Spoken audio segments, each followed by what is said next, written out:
ஏழுல புதன் இருக்குதுங்களா? ஆமாங்க ஐயா. புதன் எங்க பாப்பாருங்க? அவர் போயிட்டு அவர் பாப்பாரா? புதன் புதன் மீனத்துல இருந்தா எங்க வாக்கு? கனி வீட்டுத்தானே பாக்கும். ஆமாங்க ஐயா, கன்னி வீட்டை பாக்குறேன். அதே மிதுனத்துல இருந்தா புதன் எங்க பாப்பாரு? புதன் வீடு மிதுனமா இருந்தா எங்க வரும்? புதனோட மிதுனமா இருந்தா தனுச பாப்பாருங்க. தனுசை பாப்பாரு. அப்ப மீனத்துக்கும் தனுசுக்கும் புதன் வந்துட்டாருங்களா? வந்துட்டாருங்க. அப்ப ஆல்ரெடி மிதுனமும் கன்னியும் புதனோட வீடு தானே?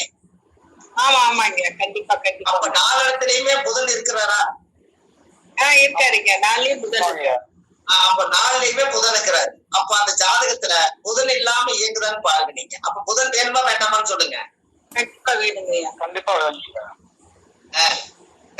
வேணும். பாருங்க, நல்லா பாருங்க. ஆரம்ப கல்வின்னு ஒண்ணு இருக்குது. அதுக்கு மேசத்துல இருந்து எடுத்தீங்கன்னா முதல் வீடு 3வது வீடா வரும். அது இளமை கல்வி. 6வது வீடு வந்து வெற்றின்னு வரும். கடன் நோய் வழக்கு கடைசியில வெற்றி. அப்ப 6ஆம் வீடு வந்து வெற்றின்னு வந்தா அவங்க படிச்சு பட்டம் பிடிச்சு பாஸ் ஆகி வெற்றியானா 6வது வீடு அது வெற்றியா வருது. அதே காலச்சக்கரத்துக்கு 9வது வீடு புதனோட மிதுனத்திலிருந்து பாக்குறதுனால 9ஆம் இடம் என்பது வாத்தியார் வீடு, அது வெற்றியாகி வருது.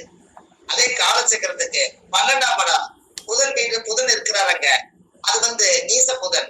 அதனால படிச்சவங்க வெளிநாடு போய் பெரிய ஆளா இருக்காங்க. எப்படி? என்னங்கய்யா? ஆமா, கரெக்டா? கரெக்டுங்க. அந்த காலத்துல இனிமேல் நம்ம புதனை எடுத்துக்கலாமான்னு சொல்லுங்களேன். கண்டிப்பா எடுத்துக்கலாங்க. இப்ப இந்த புதன் நல்லபடியா செயல்படணும்னா வாழ்க்கையில எல்லாரும் ஒரு முறை இந்த வீடியோ கேட்கறவங்க, இந்த உலகத்துக்கு இந்த பதிவுகள் போச்சுன்னா கூட அர்த்தநாரீஸ்வரர் கோயிலுக்கு பள்ளி படிப்பு வராதவங்களை ஒரு முறை சதய நட்சத்திரத்தன்னைக்கு அந்த கோயிலுக்கு கூட்டி போயிருக்காங்க. சதய நட்சத்திரத்தன்னைக்கு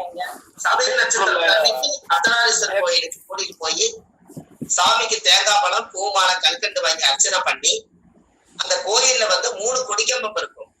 3 கொடிக்கம்பத்திலையும் கொஞ்ச நேரம் உட்கார்ந்து புதனுடைய சாஸ்திரம் சம்பிரதாயத்தெல்லாம் சொல்லி சாமி கும்பிட்டு வாங்க. அந்த இடத்துல ஒரு மிகப்பெரிய ஒரு பவர் இருக்குது. நீங்க அதை பாத்தீங்கன்னா அசந்துருவீங்க. அர்த்தநாரீஸ்வரர் கோயில் இங்கிருந்து போங்க. முதல் ஐயா சொல்லுங்க. ஐயா திருச்செங்கோடு. நீங்க அர்த்தநாரீஸ்வரர் கோயில்ல முதல் இங்கிருந்து போன உடனே கொடிக்கம்பம் வரும். இந்த கொடிக்கம்பத்தை தாண்டி நேரம் உள்ள போனீங்கன்னா கீழே உட்கார்ந்து பாருங்க, 8 கிளி இருக்கு. மேல 8 கிளி இருக்கும். 8 கிளியும் தலகளா பாக்குற மாதிரி அந்த காலத்துல கல்லுல செஞ்சிருப்பாங்க. அந்த கல்லு வந்து சக்கரை கல்லு மாதிரி இருக்கும். அதை சுத்தினீங்கன்னா அந்த காலத்துல சுத்தலாம். அது ஏன் அந்த காலத்துல முன்னோர்கள் வச்சுக்கிறாங்கன்னா, வில்வ இலைய 100 கூட 200 கூட அதுல கொட்டினாங்கன்னா அந்த கல்லோட சக்கரத்தை சுத்தி விட்டா உள்ள கருவறை இருக்கிற அர்த்தநாரீஸ்வரருடைய தலை மேல வில்வ அர்ச்சனை போய் விழுங்கலாம். எப்படி? எவ்வளவு சிறப்பா செஞ்சிருக்காங்க. மேலேயே சுரங்கம். எல்லாரும் கீழே சுரங்கம் போடுவாங்க, அவங்க மேலேயே சுரங்கம் வச்சுக்கிறாங்க. அப்போ அந்த காலத்துல அந்த படியில தான் காசு வச்சா பிராமணர் எடுப்பாரு, கையில வாங்க மாட்டார். அங்க கல்யாணம் மாத்திக்குவாங்க, மாலை மாத்துவாங்க, எடு மாத்திக்குவாங்க, கையில காசு வாங்க மாட்டாங்க. அங்க படியில காசு வைக்க சொல்லுவாங்க யாரா இருந்தாலும். அதுக்கு பேரே படி. நீயும் படி, வாழ்க்கையில எல்லாமே படி. அதை தொட்டாதான் வாழ்க்கையில மேல வர முடியும். அந்த படிதான் ஞானப்படி. அந்த படிக்கு தான் அவ்வளவு பெரிய பவர். அந்த இடத்துல ஒரு கங்கா தீர்த்தம் அர்த்தநாரீஸ்வருடைய பாதத்துல இப்ப வரைக்கும் அவ்வளவு பெரிய கடுமையான பாறாங்கல் மலை மேல அர்த்தநாரீஸ்வருடைய கருவறைக்குள்ள ஒரு சொம்பு தண்ணி எடுத்தா ஒரு சொம்பு தண்ணி மறுபடியும் ஊறி வந்து நின்றுக்கும். இன்னைக்கும் அது மரகத கல்லால ஆன சிவலிங்கத்துக்கு காலையில 6 மணிக்கு சிறப்பு பூஜை நடக்குது. அதனால மரகதம் என்பது பச்சை, படிப்பு என்பது பச்சை, புதன் என்பது மாமன், அர்த்தநாரீஸ்வரர் என்பது சத்தியும் சிவன், அனைத்தும் கலந்ததுனால அந்த மரகத லிங்கத்தோட பவர் இந்த கோயிலுடைய ஆற்றல் பூரா இருக்கிறதுனால படிப்பு யாருக்கெல்லாம் மக்கா இருக்குதோ அத்தனை பேரும் இந்த கோயிலுக்குள்ள போய் இந்த விவரத்தை பார்த்துட்டு வந்தா ரொம்ப பிரமாதமா இருக்கும். இன்னும் கொஞ்சம் விசேஷம், 6 மணிக்கு மரகத லிங்கம் எடுத்து வச்சு அவங்க பூஜை பண்ணுவாங்க. சாமிக்கு நைவேத்தியம் பண்ணிட்டு எடுத்து உள்ள வச்சிருவாங்க, வெளியெல்லாம் இருக்காது. அந்த 5 மணில இருந்து 6 மணிக்குள்ள அந்த மரகத பூஜை நடக்கிறத அந்த மரகத லிங்கத்துக்கு ஒரு தீபம் காமிப்பாங்க. வாய்ப்பு இருந்தா ஒரு முறை நீங்க பார்த்துட்டு வாங்க. அந்த பவர் நம்மளுடைய கரெக்டா அந்த நெத்திக்கே அதோட ரீச் கிடைக்கும். அந்த ஞானம் நம்மளுக்கு சித்தியாகும். அந்த கல்வி அறிவு ஞாபகம் வருது இருக்கிறவங்க எல்லாரும் அந்த மரகத லிங்கத்தை பார்க்கும் போது நம்மளோட மெமரி அழிஞ்சு போனது கூட தெளிவு கிடைச்சிருமா. அவ்வளவு பெரிய பவர் இருக்கு. இப்ப சொல்லுங்க, அர்த்தநாரீஸ்வரர் கோயில் போலாமா வேண்டாமான்னு சொல்லுங்க. போயே ஆகணுங்கய்யா. கண்டிப்பா போகணுங்க ஐயா. ஐயா நான் வருடம் பால் அபிஷேகம் பண்ணுவாங்கய்யா அந்த மரகத லிங்கத்துக்கு. ரொம்ப சந்தோஷம்மா. மார்கழி மாசம் 1ஆம் தேதியிலிருந்து 30 நாளைக்கு மரகத லிங்கம் 6 மணில இருந்து 7 மணி வரைக்கும் சூரியன் ஒளி படாத வரைக்கும் வச்சிருப்பாங்க. ஏன் மரகத லிங்கத்தை வைக்க மாட்டேங்கிறாங்கன்னா, சூரிய ஒளி பட்டால் அந்த லிங்கத்துக்கு பின்னமாயிரும். அதனால சூரியன் வராதுக்கு முன்னாடி 5 மணிக்கு ஆரம்பிச்சு 6 மணிக்கு சூரியன் வர்றதுக்கு முன்னாடி எல்லாம் பண்ணி மார்கழி மாசம் எல்லாரும் போய் கும்பிடுவாங்க. அந்த ஊரே கும்பிடுவாங்க, வெளியூர்ல இருந்து வந்தெல்லாம் கும்பிடுவாங்க. அப்போ அந்த டயத்துல போய் அந்த மார்கழி மாசம் பார்த்து நீங்க அந்த மரகத லிங்கத்து மேல ஊத்துன பாலை வாங்கி குடிச்சாலே நம்மளுக்கு பெரிய புண்ணியம்.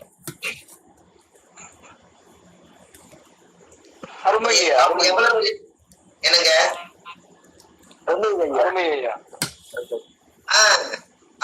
அர்த்தநாரீஸ்வரர் கோயில்ல 3 கொடிக்கம்பம் இருக்குது.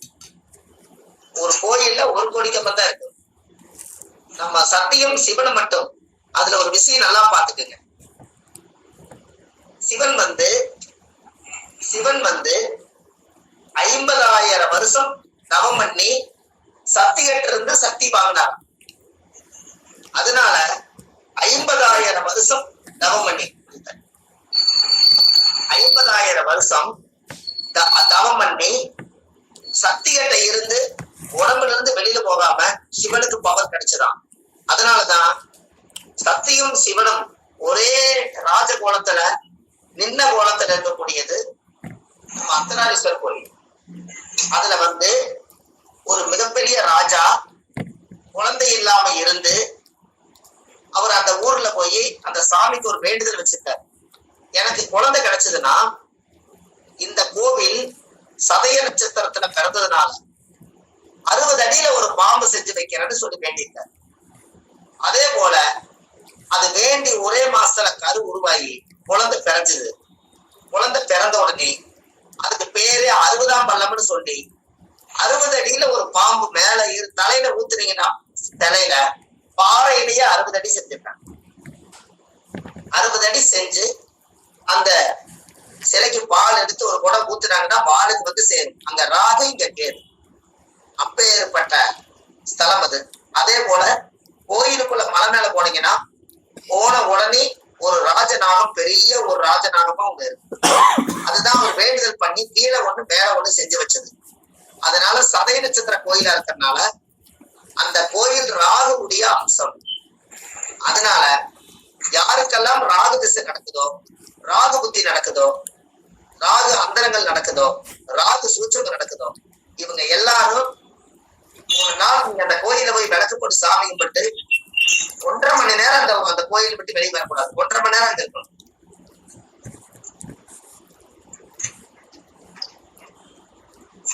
1 மணி நேரம் அந்த கோயிலுக்குள்ள இருக்கணும்.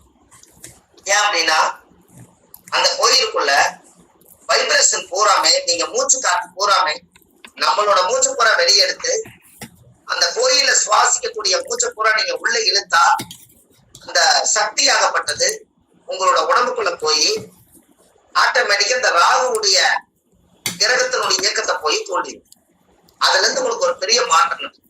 கண்டிப்பா குழந்தைகள் யாரெல்லாம் படிக்கலையோ அவங்க எல்லாரும் அந்த இடத்துக்கு ஒரு முறை நீங்க கூட்டிட்டு போயிடுவாங்க. போகும்போது அங்க குரங்குகள்லாம் இருக்குது. அதனால அந்த குரங்குக்கு வந்து பழங்கள் கனிகள் எல்லாம் வாங்கிட்டு போய் கொஞ்சம் அவங்களுக்கு தர்மம் பண்ணிட்டு குரங்கு கொஞ்சம் தண்ணி கொஞ்சம் கொடுத்துட்டு வாங்க, மிகப்பெரிய மாற்றங்கள் தீரும். அப்போ கல்வியில ஆரம்பிச்சது அர்த்தநாரீஸ்வரர் கோயில் முடியுதுங்களா? ஆமாங்க ஐயா. ஒவ்வொரு கோயில்லையும் முன்னோர்களும் ஒரு சிறப்பு கொடுத்திருக்காங்க. அந்த காலத்துல 12 வருஷத்துக்கு ஒருக்கா கும்பாபிஷேகம் பண்ண போது அந்த திருச்செங்கோட்டில் அர்த்தநாரீஸ்வரர் கோயில் அந்த 8 கிளிய சுத்தினாங்கன்னா 400 கூட 200 கூட கொட்டி சுத்தினாங்கன்னா ஒரு மிகப்பெரிய ஒரு ஏர் எங்கிருந்தோ வரும். அந்த ஏர் வந்து தள்ளும் போது கரெக்டா அந்த சுரங்கம் எங்க போய் அந்த தலை மேல போய் அந்த சுரங்கத்துடைய அந்த ஓட்டை அங்க இருக்குது, அது போய் கரெக்டா அந்த சாமியுடைய கருவறைக்கே போய் அந்த ஓட்டை சேரும். அப்படியே அபிஷேகத்தை வந்து அந்த இடத்துல கையில கொட்டுறதுக்கு பதிலா அங்க கொட்டி அந்த சாமி மேல வில்வ அர்ச்சனை பண்றான். அந்த வில்வ அர்ச்சனை எடுத்து அது ஒரு நாள் அந்த வில்வம் அது மேல விழுந்த அர்ச்சனை எடுத்து அந்த வில்வத்தை நீங்க சாப்பிட்டால் கேன்சரே குணமாகுதுன்னு சொல்றேன். ஐதீகம். எப்படிங்க ஐயா பரிகாரம்? அற்புதங்க ஐயா, அற்புதம். அப்போ முன்னோர்கள் எல்லாம் எப்படி ஒரு சாதனையில பண்ணி வச்சுக்கிறாங்க பாத்தீங்களா? கண்டிப்பா ஐயா. இதெல்லாம் நம்ம யோசிச்சு பாருங்க. ஒவ்வொரு கோயில நீங்க எடுத்துட்டீங்கன்னா வரலாறு காணாத சிறப்புகள் ஒவ்வொரு இடத்துலயும் இருக்கு. இதுல படிப்புக்கு ஏன் நான் முக்கியத்துவம் கொடுத்தேன்னா, இனி வரும் காலத்துல செல்போன் அதிகமாயிருச்சு, டிவி, போனு, ஹெட்போன் எல்லாம் வந்துருச்சு. இது அதிகமா வந்ததுனால ஞாபக சக்தி குறையும். எத்தனை மைண்டுக்குள்ள நீங்க வச்சுக்குவீங்க? நிறைய வந்ததுனால நிறைய பார்த்து பார்த்து இது கிடைக்குது அது கிடைக்குது எழுதி வைக்கிறேன். கடைசியில எது கிடைக்குது எதை சொன்னோம்னு தெரியறது இல்லை. அதனால நம்ம இது ஒண்ணு பண்ணிட்டோம்னா இன்னமும் உங்களுக்கு கொஞ்சம் பெரிய சிறப்பல்லவா? பெரிய சிறப்பல்லவா? அதனால நீங்க கண்டிப்பா அந்த ஒரு விஷயத்தை நீங்க செஞ்சுட்டு வாங்க. ஒரு பெரிய மாற்றங்கள் நடக்கும். உங்களுக்கு ஒண்ணு தெரியுமா? அந்த காலத்துல வயசுக்கு வந்தா யார கொண்டு குடிசை கட்டுவாங்க ஐயா? தாய் மாமனுக்கு தாய் மாமனை வந்து குடிசை கட்டுறாங்க. சரி, அப்போ நீங்க நல்லா பாருங்க. தனுசு லக்னத்துக்கு 7வது வீடு என்ன வீடா வருங்க? தனுசு 7 மிதுன வீடு வருது. அதே மீன லக்னத்துக்கு என்ன வீடு வருதுங்க? கன்னி வீடு வருதுங்களா? இது ரெண்டுமே புதனோட வீடுங்களா? ஆமாங்க ஐயா. ஆமாங்க, மிதுனமும் புதனோட வீடு. ரைட்டு. அப்போ தனுசு லக்னத்துக்கு மிதுனம் பாதக வீடு, மீன லக்னத்துக்கு கன்னி பாதக வீடு. அதானங்க ஐயா?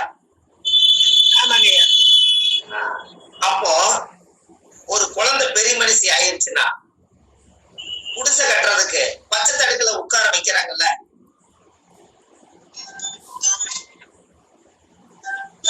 ஐயா பச்சை தடுக்குல உட்கார வைப்பாங்க, பாத்துருக்கீங்களா? ஆமாங்க ஐயா. ஆமாங்க ஐயா.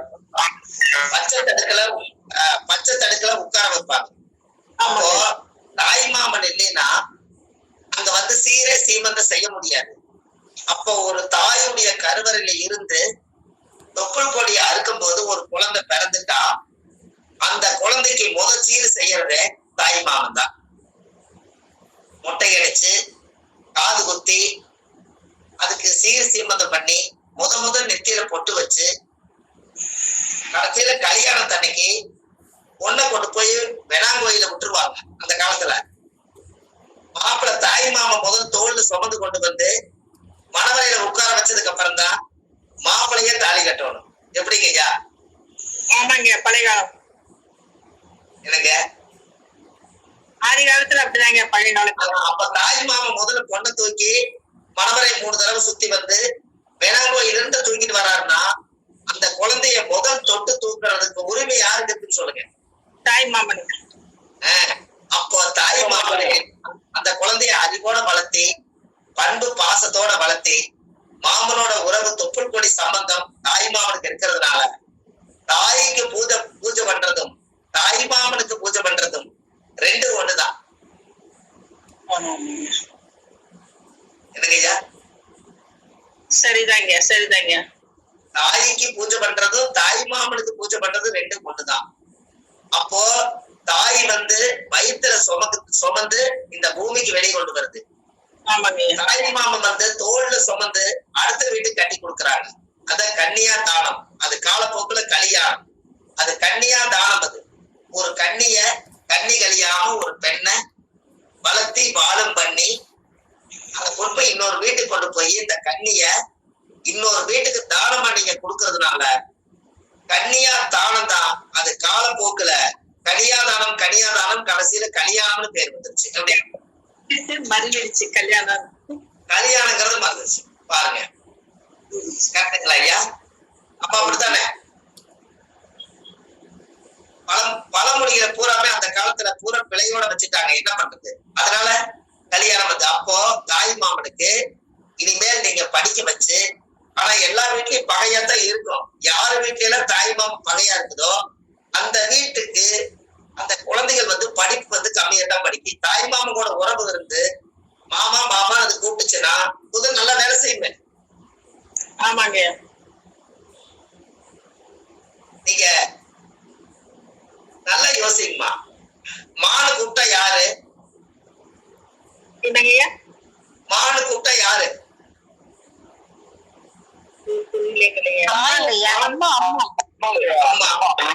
அம்மாவுக்கு மானு கூப்பிடுறீங்க. இன்னொரு மா சேர்த்துனா மாமா. அப்ப அம்மாவோட அப்படியே ஒட்டியே வருது அது. ஆமாங்க. அப்ப ரெண்டு மா சேர்த்தா அம்மாவா மாமாவா? அம்மாவா ஒரு தடவை தான் மானு கூப்பிடுறீங்க. மாமான்னு கூப்பிட்டா என்னாச்சு? 2 தடவை கூப்பிட்டா மாமா வந்துடுறாரா இல்லையா? முதல் தடவை கூப்பிட்டா அம்மா வந்துருது. ஒரு தடவை கூப்பிட்டா அம்மா வரும். 2 தடவை மாமான்னு கூப்பிட்டா மாமா வருவாரா வர மாட்டாரு? வந்துருவாருங்க. அப்போ அந்த ஜாதகத்துல ஒட்டி இருக்குதுங்க. அப்போ அந்த ஒட்டி இருக்கிற விஷயத்தை எல்லாம் நீங்க கேட்ச் பண்ணி பிடிக்கணும். ஏன் பச்சை தடுக்குல உட்கார வச்சாங்க? அந்த காலத்துல பச்சை தடுக்கு ஏன் கொண்டு வந்தாங்கன்னா அந்த தென்னை ஓலையில இருந்து அந்த கீத்தெல்லாம் எடுத்துட்டு வந்து தடுக்கெல்லாம் ஒன்னா பின்னி அதுல உட்கார வைப்பாங்க. அது எதுக்கு அப்படி உட்கார வச்சாங்க சொல்லுங்க? பச்சை தடுக்குல உட்கார வச்சு பாண்டியங்குழி விளையாடுவாங்க. கரெக்டுங்களா? ஆமாங்கய்யா. பாண்டியங்குழி எத்தனை ஓட்டை இருக்குதுங்க? எத்தனை குழி இருக்குது? 12 குழிங்கய்யா. சென்ட்ரல் ஒரு குழி மறந்துட்டீங்களா? 13. சரிங்க சரிங்க. மொத்தம் 7 தானே வரும்.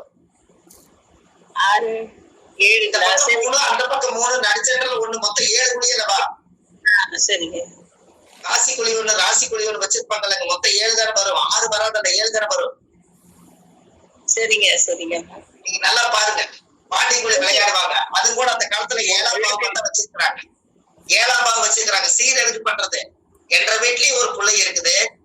இன்னைக்கு நான் அந்த பிள்ளை வந்து வளர்த்தி வாழம் பண்ணி பெரிய மனுஷி ஆனதுனால நான் வந்து சேலை கட்டி புடவையெல்லாம் கட்டி என் மகளை கொண்டது முன்னாடி நிறுத்துறேன். என்ற வீட்லயும் பொண்ணு இருக்குதுன்னு காமிக்கிறதுக்காக நாளைக்கு யாரு வந்து என் வீட்டுல பொண்ணு எடுக்கிறீங்களோ அவங்களுக்கு இப்படிப்பட்ட பொண்ணு இருக்குதுன்னு சொல்லி கல்யாணத்துக்காகத்தானே சீரு முன்னாடி வச்சு காமிக்கிறாங்க. அப்ப அது 7ஆம் பாவம் தானே வேலை செய்யுது. ஆமாங்க ஐயா. கரெக்டுங்களா ஐயா? கரெக்டுங்க. 7ஆம் பாவம் செய்யுது. எனக்கு பல்லாங்குழிலேயே எல்லாமே தெரிவிச்சிருக்காங்க ஐயா. ஆமாங்க. நீங்க பல்லாங்குழி விளையாடுறதே வந்து ஒரு அவங்களோட அந்த காலத்துல குமரின்னு சொல்லுவாங்க. குமரிகள்லாம் சேர்ந்து குதிக்கிறாங்க வரணும். அந்த காலத்து வயசான பாட்டிகள்லாம் சொல்லுவாங்க குமரிகள்லாம் போறாங்க குமரிகள்லாம் வர்றாங்கன்னு. அதுக்கு பேரே குமரிகள். கன்னியா குமரிகள் அவங்க. கரெக்டுங்களா? அவங்க கன்னியா குமரிகள் தானம்மா? ஆமாங்க. அப்ப கன்னியாகுமரிங்கிறது எங்க இருக்குதுங்க? கன்னியாகுமரின்னு எங்க இருக்குது? திருநெல்வேலி பக்கம் இருக்குதுங்களா கன்னியாகுமரி? ஆமாங்க. அப்ப வயசுக்கு வராதவங்க எல்லாருமே கன்னியாகுமரி கோயில்ல போய் தேங்காவல் உடைச்சு சாமி கும்பிட்டு வந்தாங்கன்னா அவங்க வயசுக்கு வந்துருவாங்க. அப்ப அவங்க கன்னியாகுமரி ஆயிடுவாங்கல்ல, அதனால அது கன்னியாகுமரி. எப்படி? சரிங்க சரிங்க. வயசுக்கே வரல, 15 வயசு ஆகி புள்ள வயசுக்கு வரலன்னு சொன்னா அவங்களுக்கு அந்த காலத்திலே பரிகார கோயில் என்ன நிக்கிறாங்க? அந்த ஊருக்கு பேரே கன்னியாகுமரி. அந்த கன்னியாகுமரியில அந்த தெய்வம் அங்க இருக்குது. பகவதி அம்மன் தானுங்க அந்த சாமி. பகவதி அம்மா பகவதி அம்மன் தாங்க. ஆமாங்க ஐயா. அப்ப அந்த பகவதி அம்மா கோயிலுக்கு கூட்டிட்டு போய் சாமிக்கு தேங்காய் பழம் உடைச்சு வச்சு அந்த கோயில ஒரு 3 சுத்து சுத்தி சாமிக்கு மட்டும் வர சொல்லுங்க. அந்த பொண்ணு வந்து கன்னி குழந்தையா இருந்தது குமரியா மாறிடும். அதுக்கு பேரு தான் கன்னியாகுமரி. எப்படி? கண்டிப்பா ஐயா. அந்த காலத்துல முன்னோர்கள் அதெல்லாம் வச்சிருக்காங்க. அந்த காலத்துல வந்து அந்த அம்மா போட்டுக்கிற மூக்குத்தி வந்து மாணிக்க கல்லு. அந்த காலத்துல கருவறை கட்ட கோயிலே கட்டி மதில் சுவர் கட்டாத காலத்துல, கலங்கரை விளக்கே இல்லாத காலத்துல நிறைய பொருள்கள் எல்லாம் அங்கிருந்து ஏற்றுமதி இறக்குமதி பண்ணும் போது அந்த பகவதி அம்மாவுடைய மூக்களுக்கு கூடிய அந்த மாணிக்க கல்லோட ஜொலிக்கிறது கலங்கரை விளக்கு போல தெரியுமா? அந்த விளக்க பார்த்துட்டு வந்து கப்பல் ஓட்டிட்டு வந்து கரையேறினாங்களா. அதனால அந்த ஊர் கன்னியாகுமரின்னு பேர். எப்படிங்க? அதான் கரெக்டுங்க.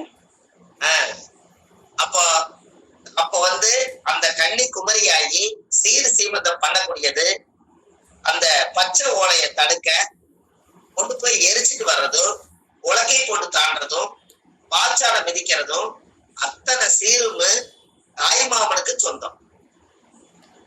அப்ப தாய்மாமன் இல்லாம அது வந்து சிறப்பா இருக்காது.